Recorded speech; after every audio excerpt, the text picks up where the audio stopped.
What is going on, people? If you couldn't tell by the title, I am back for another review.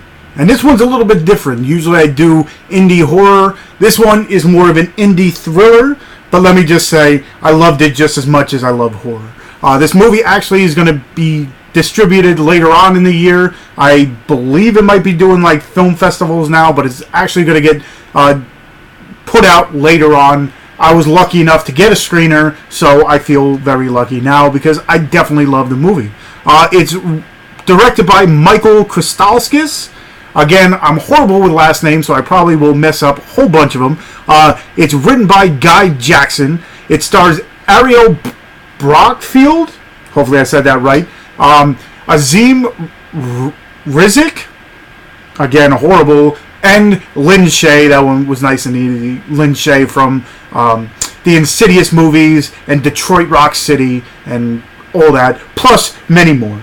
So pretty much what this movie is about is a girl named Priscilla lives in Los Angeles, and pretty much, I guess, I on the other side, I live in Jersey, but most people, if they want to go for a movie career, they'll move to Los Angeles in the hope of, making it big, becoming a movie star and making it huge.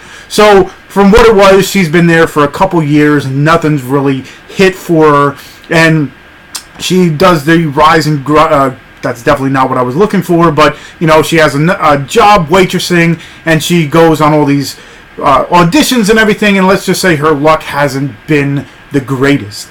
So one day she's doing both. She gets back, and she's very depressed, and you can tell that it's wearing on her. Who knows what else she does recreationally, but it's taking a toll on her. Until one day she's at this diner and she overhears a conversation, just say she shouldn't have, and she pursues this conversation, and it kind of pushes her into a world that she shouldn't have been in, if you want to call it that. I don't want to get too much into it, but let's just say it kind of helps her in a way and kind of doesn't at the exact same time. The people around her might not, being associated with her might not be the best thing, but I guess in Los Angeles, again, with that kind of lifestyle, with that kind of, well, maybe not the lifestyle, I'm sure not everyone is falling into this, but let's just say she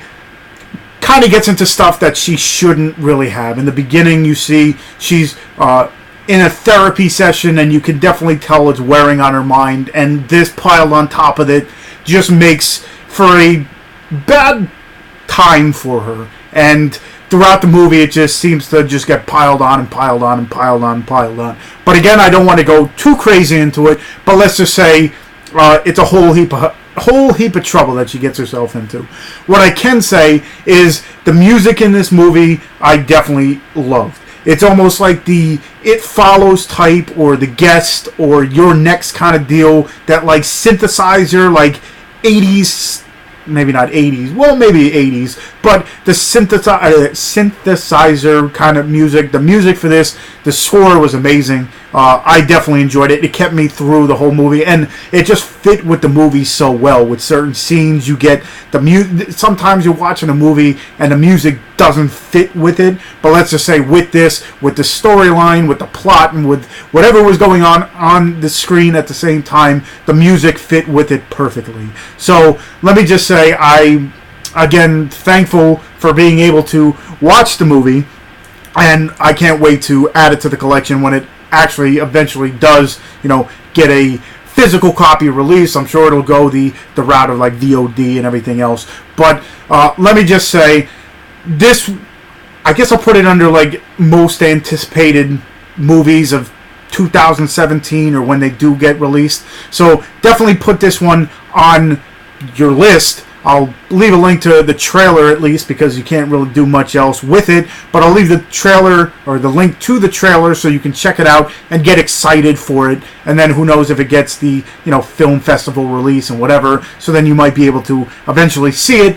But again, definitely keep your ears open and your eyes open, and whatever else your sensors going for this movie, because again, if you're into thrillers with great music and a great plot line, then this movie is definitely for you. Los Angeles, overnight, so definitely go ahead, check it out any way you can, or the trailer at least, and then read up on it, and then just go for it. They got a Twitter page and everything. I'll leave a link to everything that you can kind of get a grasp of it.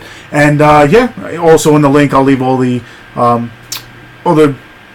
my other sites, all the links to all my other sites. I got a Twitter, I got an Instagram where I show off my movies, I got a Facebook fan page where I throw all my reviews and other stuff on, I got a horror amino, I got a whole bunch of stuff. The Dorkening, definitely check out the Dorkening, where every Tuesday night we have people, it's a horrible way to say it, but we have people from the indie scene come on, directors, actors, actresses, whatever, come on, and pretty much we try to help promote. We love movies, so we do what we can. So check out the Dorkening as well. You'll see a link, and check us out Tuesdays and Sundays. And I guess until next time, I'll see you.